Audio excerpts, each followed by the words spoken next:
Hello students, welcome back to very own channel Gyani academy. मैं हूं नमन अग्रवाल, आप सभी का फेवरेट फैकल्टी और स्वागत करता हूं आप सभी का एक और नए लेक्चर में, जहां आज हम स्टार्ट कर रहे हैं आपके सीएमए फाउंडेशन के इंडियन कॉन्ट्रैक्ट एक्ट का नया चैप्टर, जो कि बात करता है क्वासी और कंटिंजेंट कॉन्ट्रैक्ट के बारे में। तो बिना किसी देरी के शुरू करते हैं अपना काम। जय श्री राम। ओके, तो भैया फ्रेश नया चैप्टर है जिसका नाम है क्वासी एंड कंटिंजेंट कॉन्ट्रैक्ट। इसका मतलब इस चैप्टर में हमको बेसिकली दो टाइप के कॉन्ट्रैक्ट के बारे में पढ़ना है। Number 1 is quasi contract and number 2 is contingent contract. और लाइकवाइज इस एंटायर चैप्टर को मैं दो पार्ट्स में लेके आने वाला हूं, जहां पे पहले वाले पार्ट में यानी आज के पार्ट में अपन डिस्कस कर रहे होंगे क्वासी कॉन्ट्रैक्ट के बारे में कि भाई क्वासी कॉन्ट्रैक्ट क्या होता है, इसके फीचर्स कैसे होते हैं, और दूसरे वाले पार्ट में अपन देख रहे होंगे कंटिंजेंट कॉन्ट्रैक्ट का टॉपिक, और उससे रिलेटेड जितने भी सब टॉपिक है सारा अपन उस एक पार्ट में कवर कर लेंगे। तो ध्यान रखना, ये वाला जो चैप्टर है दो पार्ट्स में आएगा, जिसमें आज अपन देख रहे हैं क्वासी कॉन्ट्रैक्ट्स। तो स्टार्ट करते हैं फटाफट से। क्वासी कॉन्ट्रैक्ट, नॉर्मल कॉन्ट्रैक्ट तो क्या होता है हमको अच्छी तरीके से पता है, हम चैप्टर नंबर 1 से पढ़ते हुए आ रहे हैं कि कॉन्ट्रैक्ट क्या होता है, क्या सारी चीजें होती है। अब एक नई चीज निकल के आई है हमारे पास, क्वासी कॉन्ट्रैक्ट। अब क्वासी कॉन्ट्रैक्ट क्या होता है भैया, तो इसको मैं एक्सप्लेन करता हूं आज एक एग्जांपल से। मानो कि भैया आपको एक शाम को बहुत जोर से आपको भूख लग रही थी और आप सोच रहे थे कि यार खुद से कुक करूं, मम्मी को कुछ बोलूं या क्या करूं, और अचानक से आपके घर के दरवाजे पे बजती है बेल, टिंग टोंग। आप दरवाजा खोल के देखते हो कि कौन आया, तो समझ में आता है कि एक डिलीवरी वाले भैया जो है वो लेके आए हैं, और वो बोलते हैं कि सर आपने जो पिज्जा ऑर्डर किया था विद एक्स्ट्रा चीज, ठीक है, फ्रेंच फ्राइज और एक प्यारी सी ठंडी कोल्ड ड्रिंक के साथ, वो मैं आपको लेके आ गया हूं। अब आप ये सुन के सोच में पड़ जाते हो कि यार मेरे को तो भूख लग रही थी और मैं खाने के लिए कुछ सोच रहा था, बट मैंने कुछ ऑर्डर किया नहीं, और भैया पता नहीं कहां से आ गए। तो बोले कि ठीक है देखता हूं। आपने उनसे ऑर्डर रिसीव किया और आपने क्या किया, क्योंकि आप बहुत भूखे थे, तो आपने क्या किया, फटाफट से जो भी है पिज्जा बर्गर फ्रेंच फ्राइज जो भी आया आपके पास, कोक आप बढ़िया से आपने उसको खा पी लिया, ऐश कर ली। अब भैया जब बोले कि सर इसकी आपको पेमेंट करनी पड़ेगी, तो आप बोले कि भाई मैंने तो ऑर्डर किया ही नहीं, तो मैं क्यों पेमेंट करूं, आप बिल पे देखो किसका नाम है। तो जब डिलीवरी वाले भैया ने बिल पे नाम देखा तो समझ में आया कि वो ऑर्डर किया था आपके पड़ोसी ने, और गलती से भैया ने आपके पास उनका पार्सल जो है वो डिलीवर कर दिया, और आपने वो गुड्स को क्या कर लिया है, कंज्यूम कर लिया। अब क्वेश्चन उठता है कि ऐसे केस में पैसा कौन देगा, पेमेंट कौन करेगा, उसने यानी आपके पड़ोसी ने जिसने वो ऑर्डर प्लेस किया था, या आपने जिसने वो ऑर्डर प्लेस नहीं किया था बट आपने गुड्स जो है वो यूज कर लिए हैं। तो इस सिचुएशन में आंसर आता है कि जिसने गुड्स को यूज किया दैट इज आपको जो है वो पेमेंट है करनी पड़ेगी उस ऑर्डर की, इवन दो आपने वो गुड्स को क्या है ऑर्डर नहीं किया था, बट क्योंकि आपने कंज्यूम कर लिया तो आपको वो गुड्स क्या है उसका पेमेंट करना पड़ेगा। अब सर जब हमने कोई गुड्स का ऑर्डर ही नहीं किया तो हम उसका पेमेंट क्यों करें, हम तो चाह ही नहीं रहे थे, क्या हम लीगली बाउंड है? आंसर इज यस, आप बिल्कुल लीगली बाउंड हो। क्यों हो लीगली बाउंड? क्योंकि आपके बीच में और डिलीवरी वाले भैया के बीच में क्या बन गए, क्वासी कॉन्ट्रैक्ट बन गया। सर हमने तो कोई एग्रीमेंट नहीं किया, हमने कोई प्रॉमिस नहीं किया, और हमारे बीच में कॉन्ट्रैक्ट कहां से बन गया जिसके तहत हमको पेमेंट करनी पड़ रही है।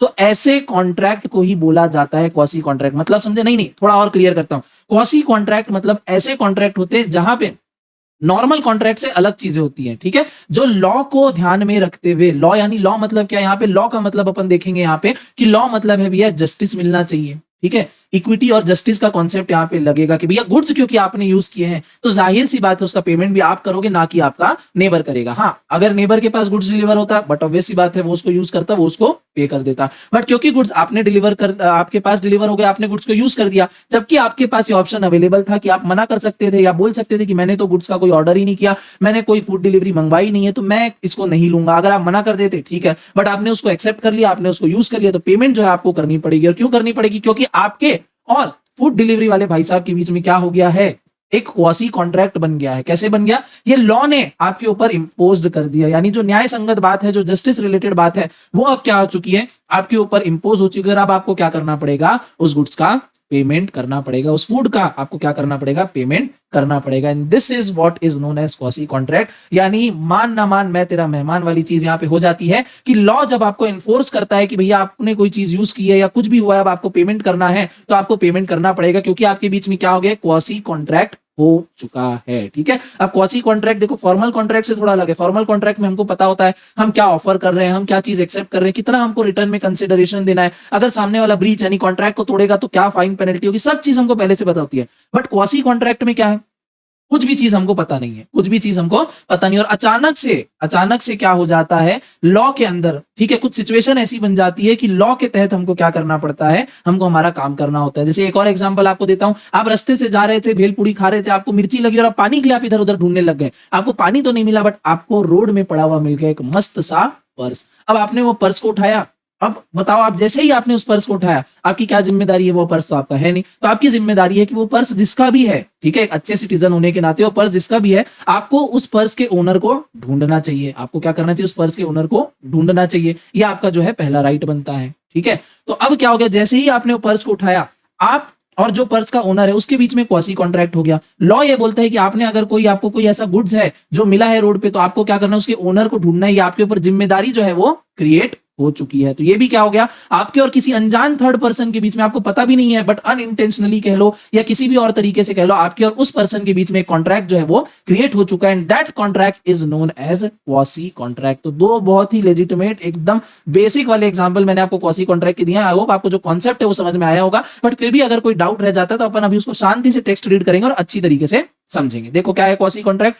Under certain circumstances the law creates and enforce legal rights and obligation although the parties never entered into a contract. अब हमारे एग्जांपल में, चाहे आप कोई सा भी एग्जांपल ले लो, फूड डिलीवरी का ले लो या पर्स वाले का ले लो, क्या जो दोनों पार्टी है उनने बैठ के आपस में डिस्कशन किया, ठीक है, प्रपोजल, ऑफर, एक्सेप्टेंस की एक प्रॉपर तरीके से जैसे कॉन्ट्रैक्ट में आते वैसे वो आए क्या? नहीं आए। बट क्या बोल रहा है कि लॉ क्रिएट्स, लॉ जो है, कानून जो है वो क्रिएट करता है और एनफोर्स करता है legal rights and obligation although जो पार्टी है वो कॉन्ट्रैक्ट में एंटर नहीं हुए, और सच ऑब्लिगेशन इम्पोज्ड और created by law are known as quasi contract. और यही जो राइट्स एंड ऑब्लिगेशन जो हो जाते हैं, जो लॉ के द्वारा क्रिएट कर दिए जाते हैं, इसी को क्या बोलते हैं? क्वासी कॉन्ट्रैक्ट बोलते हैं। In other words, contract constituted by law are known as quasi contract. ऐसे कॉन्ट्रैक्ट जो लॉ के तहत principle of equity and justice को ध्यान में रखते हुए फ्रेम हो गए अपने आप ही, वैसे कॉन्ट्रैक्ट क्या होते हैं? क्वासी कॉन्ट्रैक्ट होते हैं। In other words, relationship in nature of contract is also called quasi contract. कुछ खास इंपॉर्टेंट लाइन नहीं है। The Indian contract act describes them as certain relations resembling those created by contract. In English law they are referred as implied contract or constructive contract. important है, quasi contract को English law में क्या बोला जाता है? तो quasi contract को implied contract या constructive contract भी बोला जाता है। किसमें? इंग्लिश लॉ में। और इंडियन लॉ में क्या बोलते हैं? इंडियन लॉ में उसका मेन प्राइमरी नाम क्या है? quasi contract। इंग्लिश लॉ में क्या है? implied contract या कंस्ट्रक्टिव कॉन्ट्रैक्ट। आगे लिखा है, quasi contract are based on the principle of equity and justice. जो मैं थोड़ी देर पहले ही बात कर रहा था कि न्याय संगत बात जो है, जो भैया सही बात है, ठीक है, जो सही बात है, जो न्याय होना चाहिए, जो जस्टिस मिलना चाहिए, ठीक है। अब ऐसा भी हो सकता है कि आपने ऑर्डर किया हो, आप भी बहुत भूखे और फूड डिलीवरी वाले ने दूसरे के यहाँ ऑर्डर दे दिया और वो खा गया और आपको बोलते कि आप पैसे दो। अब आप बोलोगे एक तो मैं भूखा भी हूं, मेरे को फूड भी नहीं मिला और मैं उसके पैसे क्यों दूं जो फूड दूसरे ने एंजॉय किया है। तो क्या यहाँ पे जस्टिस हो रहा है? क्या नहीं हो रहा है। तो क्वासी कॉन्ट्रैक्ट वही बोल रहा है कि क्वासी कॉन्ट्रैक्ट जो है वो इक्विटी और जस्टिस के प्रिंसिपल पे बिल्कुल बिल्कुल बेस्ड है। इसको ध्यान रखना है, क्वेश्चन बन सकता है।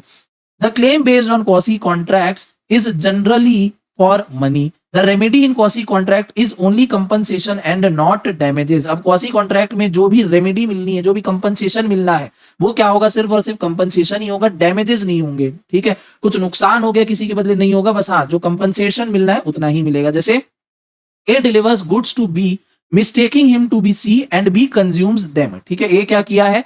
जो बी का गुड्स है, ठीक है, ए ने बी को गुड्स डिलीवर कर दिए सी समझते हुए, और बी ने क्या किया? उस गुड्स को कंज्यूम कर लिया। B is bound to pay compensation to A for the value of goods. अब बी क्या है? सी को उतना ही पैसा देगा जितना उस गुड्स का बनता था। अब वो गुड्स नहीं मिलने के कारण सी को और जो लॉस या डैमेज हो गया वो जो बी है वो कंपनसेट नहीं करेगा। सिर्फ और सिर्फ जितना उस गुड्स की वैल्यू थी वो बी लाइबल है देने के लिए सी को। तो law imposes such a duty on B, this is quasi contract. B को पैसा देना पड़ेगा, और क्यों देना पड़ेगा? क्योंकि अब वो क्वासी कॉन्ट्रैक्ट के अंदर में आ चुका है और लॉ उसको फोर्स करता है कि भैया आपको पेमेंट जो है वो करनी पड़ेगी। तो आई होप इस एग्जांपल से क्वासी कॉन्ट्रैक्ट का जो मीनिंग है वो क्लियर हो गया होगा। आते हैं अपन सब टॉपिक पे, that is features of a quasi contract. एक क्वासी कॉन्ट्रैक्ट के अंदर हमको क्या क्या सारी चीजें जो है वो देखने को मिलेगी। सबसे पहले, it is imposed by law and does not arise by an agreement. हम बैठ के कोई एग्रीमेंट नहीं करें कि हाँ भैया क्वासी कॉन्ट्रैक्ट में एंटर होंगे, ना, ये लॉ के द्वारा इम्पोज कर दिया जाता है।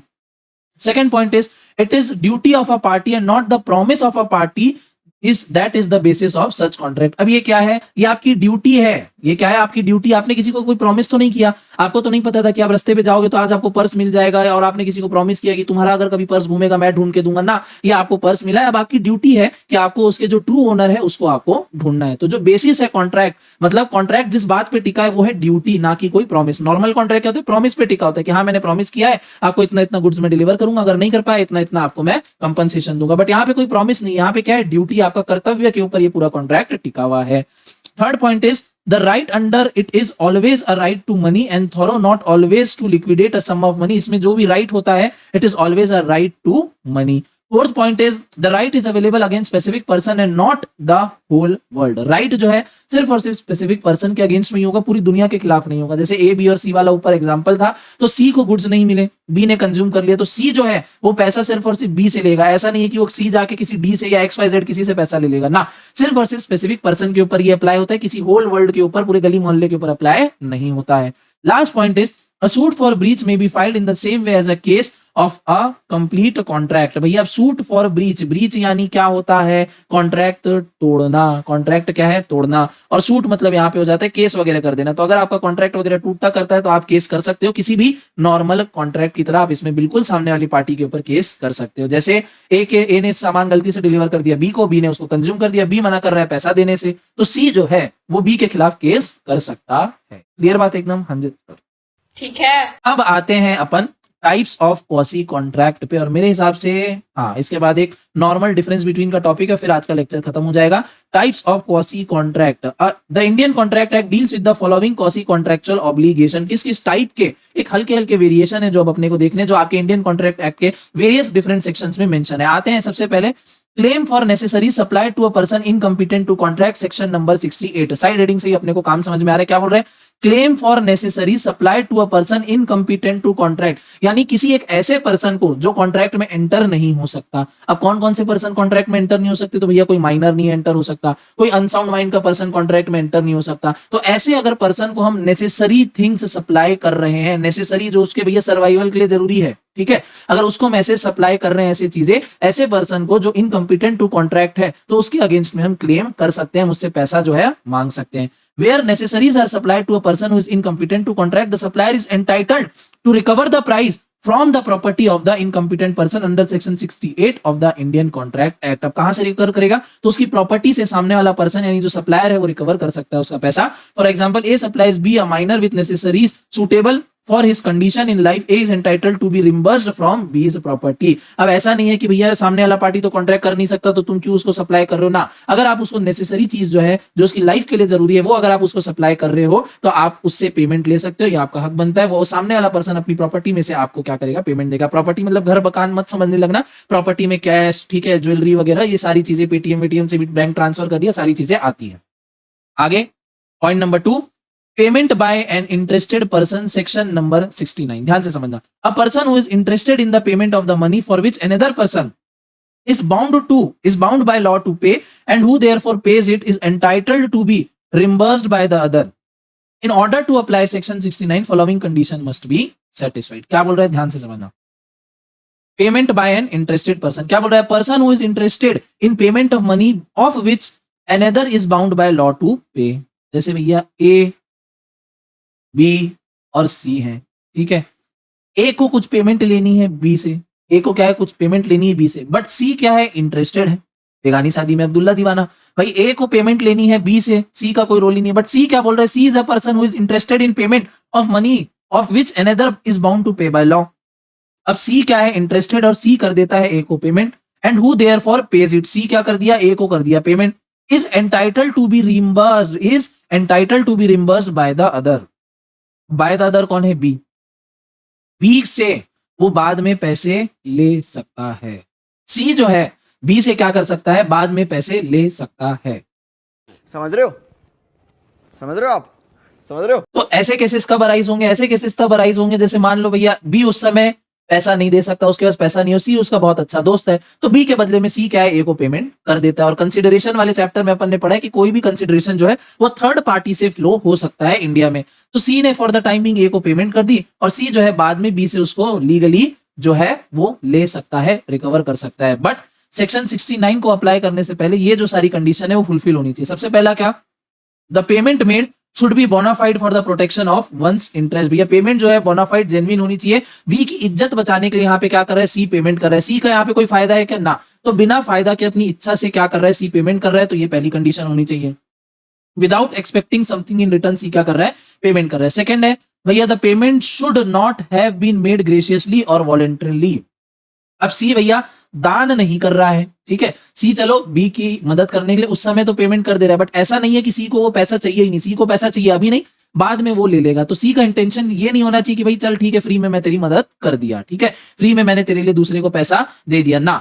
इंटेंशन क्या होना चाहिए कि भैया मैं अभी दे दे रहा हूं तो बाद में मुझे दे देना, ठीक है, मैं अभी दे दे रहा हूं, मुझे पैसे देने में कोई फायदा नहीं है, बट मैं अभी दे दे रहा हूं, बाद में मुझे दे देना। तो पहले 2 पॉइंट यहां पे हो गए। तीसरा, another person must be bound by law to pay. अब ये जो बी है, बी भैया बाउंड होना चाहिए किसी दूसरे पर्सन को पे करने के लिए, तब तो जाके कोई थर्ड पर्सन आके उसके बिहाफ में पैसा देगा।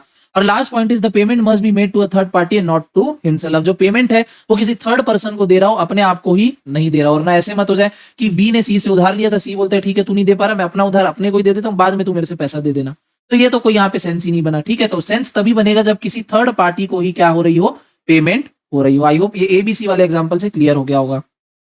आते हैं नीचे थर्ड पॉइंट पे, benefits of non gracious act section 70। Section 70 deals with the obligation of a person enjoying benefit of a non gracious act when a person lawfully does anything for any other person or delivers anything to him not intending to do graciously. Such person who enjoys the benefit must reimburse the former or must restore him to the thing so deliver. For the application of section 17 following condition must be fulfilled. मतलब क्या हो रहा है, again वही वाला case कि गलती से आपको कोई चीज जो है वो डिलीवर हो गई, अब वो इंटेंशन नहीं था आपको डिलीवर होने का, बट आपने उसका एडवांटेज ले लिया है। अब क्योंकि आपने उसका एडवांटेज ले लिया, तो जिस पर्सन को लॉस हो रहा है उसके चक्कर में, मतलब जिसको चीज मिलनी थी, जो ट्रूफुल राइटफुल ओनर था, उसको चीज नहीं मिली, उसको आपको पैसा जो है रिम्बर्स करना पड़ेगा। बट तभी करना पड़ेगा जब कोई भी एक्ट जो हुआ है वो लॉफुली हुआ हो, पार्टीज का इंटेंशन अगेन वही है, ग्रेशियसली नहीं था, ठीक है, विदाउट एनी कंसिडरेशन काम करने का, फ्री फोकट में काम करने का इंटेंशन नहीं था, सामने वाली पार्टी कुछ ना कुछ एक्सपेक्ट कर रही थी in return. And third point is the person for whom the act is done must have enjoyed the benefit of the act. उस पर्सन ने भैया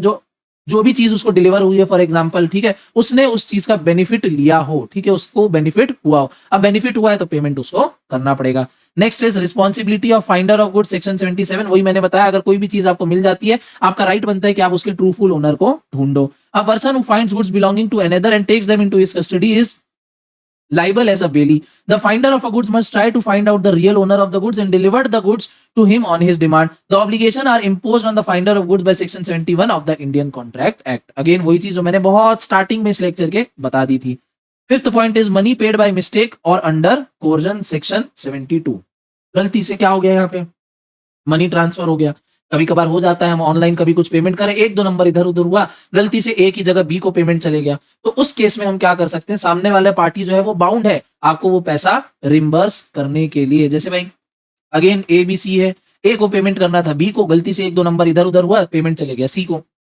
अब ए कॉन्टैक्ट करेगा सी से और बोलेगा भैया जो आपको पेमेंट गलती से आया है वो मुझे रिटर्न कर दो, और सी को क्या करना पड़ेगा, उसको रिटर्न करना पड़ेगा। लीगली सी को क्या है वो पैसा रिटर्न करना पड़ेगा। सी मना नहीं कर सकता कि भैया ये तुमने गलती से दे दिया, तुम्हारी गलती, तुम जानो, मैं पैसा रिटर्न नहीं करा। हालांकि प्रैक्टिकल लाइफ में थोड़ा होता ऐसा ही है, बट सी क्या है, मना नहीं कर सकता, सी को वो पैसे रिटर्न करने पड़ेंगे, ये हमारा लॉ कहता है। और इसी चीज को फायदा उठाते हुए आजकल बहुत सारे स्कैम्स भी होते हैं, पहले बहुत सारे ऐसे होते भी थे, पेटीएम वगैरह में इधर उधर आपको मैसेज आता था, बोलते थे गलती से आपको हमसे पेमेंट चली गई, इसको प्लीज लौटा दो और कर दो, और जबकि पेमेंट कोई नहीं आती थी, वो पेमेंट आने के लिए एक रिक्वेस्ट लिंक भेजते थे, और जो लोग ध्यान नहीं देते थे उनका बैंक अकाउंट क्या हो जाता था, खाली हो जाता था। तो आई होप आप इस स्कैम के बारे में अवेयर हो, और अगर नहीं हो तो अभी आपको शायद पता चल गया होगा, और आप इसी तरीके से बाकी लोगों को भी अवेयर करोगे। फिलहाल आते हैं अपने पॉइंट पे। पॉइंट बोलता है सेक्शन नंबर 72, अगर कोई भी गलती से A person to whom money has been paid or anything delivered by mistake under coercion या तो coercion से must repay or return it. For example, A and B jointly own 100 रुपए to C. A alone pays the amount to C and B not knowing this fact later on also pays 100 to C. C is bound to repay the amount to B. क्या बोल रहा है, A और B दोनों ने मिलकर 100 रुपए का उधार लिया था C से। A ने बिना B को बताया, बिना B की नॉलेज के C को पैसा दे दिया। थोड़ी देर बाद B भी आता है और C को पैसा दे देता है, तो C को मिलने थे 100 रुपए, मिल गए उसको 200 रुपए। तो यहाँ पे बोल रहा है कि C को क्या है, B को जो है 100 रुपए लौटाने पड़ेंगे। ठीक है, क्लियर बात है एकदम। हाँ जी सर।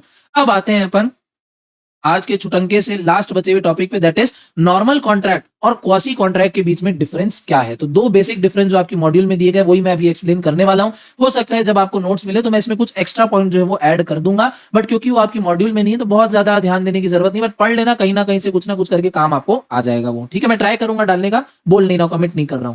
पहला पॉइंट इज बेसिक, क्या है भैया, एसेंशियल एलिमेंट्स और फॉर्मेशन ऑफ कॉन्ट्रैक्ट। तो नॉर्मल कॉन्ट्रैक्ट में क्या है भैया, जो एसेंशियल एलिमेंट्स है, ठीक है, फ्री कंसेंट, कंसिडरेशन, दुनियादारी की चीजें, 6-7 एसेंशियल एलिमेंट्स हैं, वो नॉर्मल कॉन्ट्रैक्ट में प्रेजेंट होते हैं, वेयरएज कॉसी कॉन्ट्रैक्ट में नहीं होते। ये तो भैया हमको पता ही नहीं होता, ये तो अचानक से आ जाता है। ऑब्लिगेशन क्या है भैया? ऑब्लिगेशन क्रिएट हो जाता है कंसेंट से। हम हाँ बोलते हैं, हम ऑफर को एक्सेप्ट करते हैं, प्रॉमिस एक्सेप्ट करते हैं, तब जाके भैया जो हमारा क्या है, हम बाउंड हो जाते हैं परफॉर्म करने के लिए। बट कॉसी कॉन्ट्रैक्ट में क्या है भैया? लॉ हमको बोलता है कि भैया तुमको तो करना ही पड़ेगा, और नहीं करोगे तो तुम गलत काम कर रहे हो, लॉ का ब्रीच कर रहे हो, तुमको क्या है, फिर पेनल्टी फाइन वाइन चढ़ जाएगा। ठीक है, तो ये दो है बेसिक डिफरेंस। पहला क्या है कि essential elements of a contract normal contract में प्रेजेंट होते हैं, कॉसी में नहीं होते हैं। कंसेंट के थ्रू ऑब्लिगेशन यहाँ पे क्रिएट होता है, यहाँ पे लॉ जो है वो आपके ऊपर इंपोज कर दिया जाता है। लॉ के थ्रू अब आपकी ऑब्लिगेशन बन जाती है अपनी ड्यूटीज को जो है परफॉर्म करने के लिए। आई होप आपको ये चीज समझ में आई होगी। नेक्स्ट टॉपिक आपको दिख रहा है कंटिंजेंट कॉन्ट्रैक्ट का, जिसको हम कवर करेंगे हमारे नेक्स्ट लेक्चर में। तो आज के इस लेक्चर को इसी नोट पे मैं रैप अप करना चाहूंगा। आई होप आपको सारी चीजें समझ में आई होंगी, बट फिर भी अगर कोई डाउट रह जाता है, कमेंट सेक्शन आप लोगों के लिए खुला है, आप कमेंट कर सकते हो अपना डाउट, और मैं कोशिश करूंगा कि हमारी तरफ से रिप्लाई आपको जरूर जरूर से मिले। तो विद दिस लास्ट तक आप बने रहे, आपका वैल्यूएबल टाइम देने के लिए दिल से धन्यवाद।